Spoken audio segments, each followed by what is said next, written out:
To start off with, I'm Brian Crane, and I am the middle school science teacher. I am Erica Zimmer. I'm the technology integrationist. Melissa Beast, school counselor. Okay. So our big question, what did we go to MGI to do?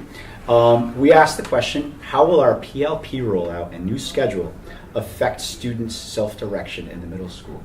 So this is our middle school team, and we had a good, we wanted everybody there. We didn't get everybody there. But we had a good variety. We have Aaron Boynton in there, and he's our administrator. And it was really awesome to have our administrator present at MGI. We also had, obviously, Erica and Melissa. We had a math teacher, we had a language arts teacher, and we had the art teacher. So we had a good variety of people to ask this question, to develop a plan to move forward about how do we improve self-direction and our PLPs in our middle school. Yep. So we are a K-8 school, but have a separate middle school team in the 6 through 8 wing, except we share our unified arts teachers K through 8. So we have kind of a unique group that works together. We have about 115 students. And have changed our schedule probably every year since in the 5 years that I've been there. So this year, our current iteration, which I hope stays, is that on Tuesday and Thursday we have a block schedule. And then Monday, Wednesday, Friday is a traditional 50-minute period. We kept a 10-minute advisory every day, so students start their day in their TA, which this year are mixed grades, do breakfast, attendance, things like that, and end their day there. We wanted to have more of a TA model, and so we changed that a little bit this year where we have what we call an iLearn block in the morning.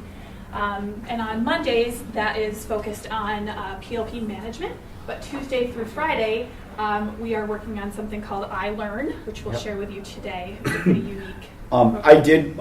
This presentation is on the MGI. I shared it with the MGI. You can contact any of us. This is just a sample student schedule. Just at first glance, you probably might not understand what it is, but you can see that there are different blocks, and on Tuesday, Thursday, 2 of those blocks will be scrunched together. So that's just an example of 7th grade. But just notice that the iLearn, which is what we are focusing on, is at the very top. And it is from 8 to 8:53. Now 10 minutes of that is in teacher advisory groups, which, as we talked about, are 6th to 8th graders mixed together. And we are all together for 10 minutes. We do attendance. I like to do a little game or get them excited to be at school again, and have little mini competitions for the first 10 minutes. And then, according to the first block of the day, they will go then disseminate into their iLearn block, and that's where our focus is going to be. What is the iLearn block? How do kids sign up for it, and so on and so forth. So, like any good idea, this was born from a problem. Last year, we were trying to accomplish PLPs, and I was the only one teaching all of our 115 students, and trying to fit it in 3 quarters of the year in a 30-minute block, which was our flex time. It checked the box. Yes, we did PLPs, but it was not connected in any way to our teachers in the middle school. They had no idea what was happening with students, and it wasn't connected to our curriculum. So we wanted to think of a creative solution to make those things happen, and we had to change our schedule to be able to do that. Yeah, and time is the final frontier, and in all of our schools we need time to do all this Act 77 3-pillar stuff. How are we going to make time for it? And this iLearn, another word for iLearn could be extended TA, but it's something like way bigger than that, as we'll get more into the dynamics of that, but it's way bigger. But the PLP without this time would be impossible to do, and it's too much to rest on one person's shoulder, and it shouldn't. The PLP should not rest on one person's shoulder. And really, we would have students in I had 8th graders in the 2nd quarter, and by the end of the year they had completely forgotten about what they had done. They had never looked at their PLP again. There was a real disconnection. We were doing it just to do it, which I've heard a lot of schools talk about, and we wanted to change that, make it meaningful. Or do you want to? Just explain a little bit? Okay. So, like he said, it's sort of like an extended TA model. So they go first 10 minutes of that first period, they're with their TA, and then there's a 45-minute block. And it gives us a lot more flexibility. Before in the schedule, there would be sort of like electives and flex or response to intervention time. But we noticed that a lot of kids that had to go to these response interventions missed out on a lot of these fun electives. And it was just like, you know, we want them to participate as well. And how do we do that, but still be able to provide them support when they need to? So we came up with this extended TA, and it's sort of like the teachers themselves. Right now, it's the teachers deciding what they're going to offer on what day. So Monday, it's done in 2-week blocks, and on Monday of that 2-week block, the students sign up for the classes. But they have a variety of options, and some of them are like exploratory items. Teachers might have something that maybe a student mentioned they want to explore, so they offer it, or that they want to share with their students. But there's also office hour times. So they may be like, you know what, I have some kids that are really struggling with something, so I'm going to offer some office hour times this week and next week. Some teachers have taken it like consistently, these days are my office hour times, and then the other days I'm going to do exploratory things. So it's offered a lot of variety. So the kids who need help can go to the office hour times of that content area, but then on other days can choose to do exploratory work. So the bottom line is Mondays are PLP work. Mm-hmm. Tuesday through Friday, the students are making the choice of where they go, which is really mind-boggling, because we all know students might not meet. So if there's something fun and there's something not fun where I got to go write my lab report, I'm gonna go do some doodle art, you know. So, but we're for the most part allowing every student to make their own choices. There are some exceptions to that we'll talk about, and we do have some iLearn schedules and signups and stuff further in the presentation. You want to go to the next slide? Mm-hmm. I don't know what the next slide is. So how can we use this new block of time that our administrators so generously gave us to build community and maximize student choice? So student choice is really one of the things that we're focusing on, and self-direction, you know, so students can make their own choices and integrate PLPs. Go to the next slide. Okay. And our one thing to know about our district is we are moving towards proficiency-based grading and learner-centered classrooms. And learner-centered classrooms, if you don't know what they are, it really is teachers no longer give direct instruction. In the afternoon, I'll talk about how I do this, but I no longer give direct instruction anymore. I never get up in front of the room and explain, hey, density, you know, equals mass over volume. I don't ever do that anymore. Okay, I am no longer in front of the room. So our district is moving towards that model, and the transferable skills, the 5 transferable skills, are a really important part of that proficiency-based model, and the learner-centered. In order for the learner-centered classroom to work, if I'm no longer giving instruction, the kids are in charge of their own learning. Without self-direction skills, it all falls apart. They can't drive their own learning if they don't know how. Okay, so that's where this iLearn comes in. We've targeted this because it's our district's initiative to move forward. Go ahead, next slide. So we save Mondays for our PLP work, which is really what we hope it will become is the management. And I think this is still a sticking point for our staff, as we're really struggling to learn how to effectively implement the different, we call them modules, but different parts of the PLP that we want students to work on. So this is kind of evolving for us, but every Monday is dedicated to something with the PLP. We also try to fit in some team building time, which could be grade level, since we now have mixed TAs. So we like students to get in their grades and do some team building. Sometimes it's whole school team building, or if we have presentations or meetings that we need to do during that time, we can utilize that time as well. So the flexibility of this schedule has been pretty fantastic for meeting all of those wants and needs that we have throughout the school year. And it's really been teacher driven, which has been really nice. Our administration has said, you guys plan this and make it work, and it's been really nice to have that flexibility and the control over what we think is best. to make this work. So we have a 2-week schedule, essentially, that it changes every 2 weeks. And on the first Monday, students meet individually with their TA teacher, which is something we wanted to preserve, that relationship between the advisor and the student, to choose what they will do during iLearn, the Tuesday through Friday for the 2 weeks, so that the advisor can say, hey, looks like you're struggling a little bit in this class. Maybe you need to have office hours with that teacher. Or I know you don't have internet at home. Can we pick out some office hours during the week where you could just use your Chromebook to get things done that you need to accomplish? Or I know you're really into art. Let's find some things that might relate in the exploratories that would really interest you.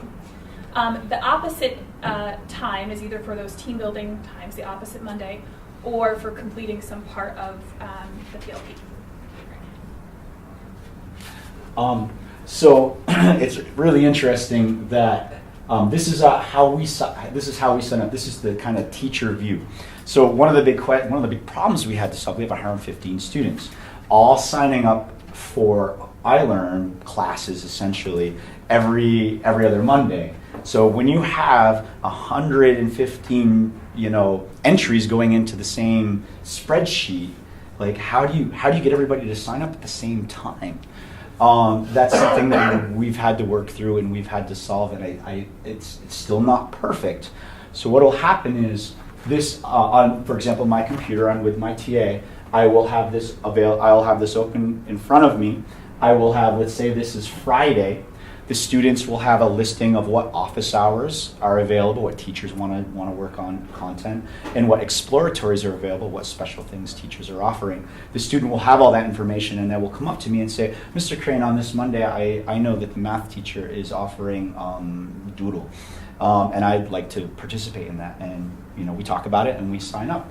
And then I enter their name. But at the same time, since this is a Google Doc that's been shared between all 13 advisors, you'll see things filling up, And we made an agreement, actually, that unless explicitly stated, there would be a 20-person cap on every iLearn. Like I just can't handle, more than 20. If I'm offering ping pong spins, I'm going to get 55 in the science room on one table trying to learn how to spin the ping pong ball, right? We can't have that. So we set a 20 limit. But it's worked out pretty well. They do fill sometimes. I did a dissection yesterday that I could only have 12 kids in because that's just how many kids I have and how many specimen I had. So and it filled, and I'll offer it again if there's more interest. But on Mondays, the student will be signing up with me as their mentor, and in my experience, they are making excellent choices. This is where I've been really surprised. I've had to let go of a lot of things this year, and it's been a hard but really, really profound year. I've had to let go and let them make their choices. Bad choices, good choices. I'll let them make their choices. But since September, they're making really good choices, even when you'd think they wouldn't expect them to. Okay, even and it's up to you as the mentor and advisor to say, hey, you signed up for 3 exploratories, and I know you need to work with, you have your project coming, so why don't you sign up for it? And they will. If you have a relationship with your group of 8, the student's not going to say no. They're going to do it. And in my experience, all 8 of my advisees are making excellent choices for themselves. They're splitting up office hours and exploratories where they think they're needed. And I've been really, really impressed by that this year. Yeah. Can you just explain the time that the students have to sign up, and are they given the menu for the week and they're signing up for the whole week? That kind of thing? So what I like to do is when I first did this, we have actually 50 minutes to do this, 50. The first round I didn't finish doing it. I had to have some kids come back at lunch to finish. 8 kids, it took me. But what I've learned is I print out the menu Monday morning, because some teachers don't put their little explanations up in time. So I print it out Monday morning, I make 8 copies, I hand it to them, they review it, they circle their first choice on each day that they have available. And they bring it to me, and we sit down and we look at their choices. So they come to me with their choices already. And they don't have time to pre-plan as much, because we know savvy middle schoolers will try to plan with their buddies outside of the TA to get into the same place. That's really hard in this model. So. An Can be done. unexpected benefit of this has been that students need to have self-direction in remembering where they're going to go each week. So it's been a good lesson in take out your planner, write it down, or put it on your Google Calendar, whatever works for you. Keep this form and keep it with you all week. Because we need to know where students are every day. And so we've been very firm on it's their responsibility to check in with their TA if they forgot or find a way to write it down. And it hasn't been perfect. We've had some students, open libraries, very important, very popular. Some students say, hey, I don't think I'm going to go to the office hour. I think I'm going to go to open library today. And they just show up, you know. So we've had to work through being better attendance takers and making sure kids are where they're supposed to go. And then, I mean, there's human error. There's I forgot to click on a day and ask them the day. You know, there's always that. So we're really good about taking attendance, making sure kids are where they're supposed to be, and calling if there's a change. We do allow them to change. Let's say they signed up for an exploratory on a Monday, and then the next week they find that they're way behind or they were sick, and they want to switch into my office hour. We just talk to the advisor, and we do allow them to switch from exploratory to office hour, and we try to keep the communication up. So that's been very powerful, and that's happened in my TA many, many times. Yeah. The exploratory, they'll sign up for the session and remain in that session for Okay, 2 weeks? so it really varies. If you look at, I'm Crane. I offered Egg Splat session 1, session 2. So that was a physics thing where you really needed to come 2 days to build it and to test it. So I made it very, very explicit that I need you to come, so the student would sign up for both sessions. We've had a lot of talk about whether or not that's appropriate or not. But you know, why can't you just come to session 2? You know, should they be one-offs or should they be long? That's a whole other thing that we've talked a lot about. But most often, unless it says otherwise, they sign up once for that one, and next day they would do something else, and they would do something else. It's daily. So it's daily, correct, unless it's explicit. One thing, and I think maybe we'll get to this at the end, is a struggle has always been special education services. And how do we ensure that it's fair for those students that have to have services? And unfortunately, their services are during this time. So we have less than 5 students who have services Tuesday through Friday. We maintain that everybody is together on Mondays. So there are no special education services on Monday because we believe that everyone should be together in that.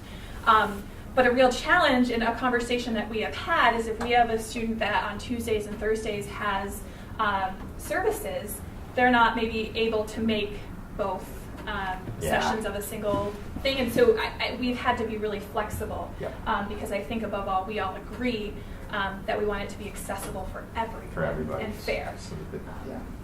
Good conversation. And this is honestly the best that we have been able to come up with. In past years, our special education students always missed electives, and that was just not. We were like, this isn't fair. It's not right. And so this is the best way we've found to make it. Equitable. I have a TA member who is a 4-day service child, and I've worked with the special educator to try to at least get them into one of the exploratories so they're not missing out, and that's happening more and more. But those services have to be given, so it's up to the special educator to kind of communicate with us, the advisor, to figure out how can we get them in there so they're not missing out. That has been happening. I love it because I didn't have really easy access to middle schoolers before, and now I, as a tech and innovationist, can offer iLearn block times, and we're building a makerspace in our school. So once that's set, we'll be able to offer the makerspace as an iLearn exploratory as well. And I've just been doing things with what I have in my space right now, like 3D printing. We've been doing a lot lately, and the kids love it. I mean, just getting into that and being able to make. Kind of transitions nicely to my question. Are all the teachers, are they core subject area teachers?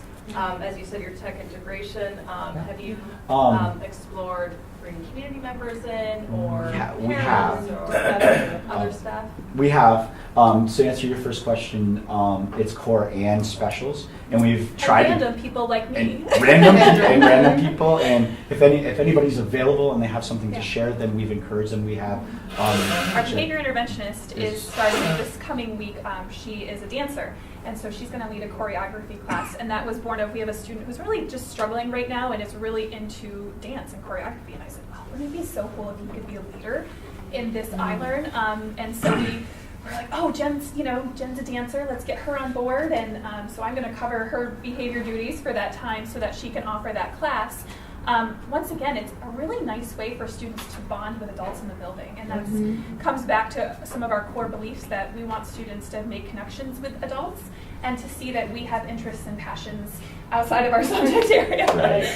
And I like it because I don't have to offer an exploratory session every day because I split my time between different schools, and so I can be like, okay, the block I can do maybe Wednesdays and Thursdays this week, and so I can choose my days, and maybe I can't do it for one round at all, and it's really great. It gives a lot of flexibility. And we do have guest speakers coming in. I miss the language arts Financial teacher. planner. Yep. Yep, financial planner. So we've had talks about guests, and one of the big debates that we're having right now is students want to give iLearns. Yeah. We have the balloon man who wants to do balloon building.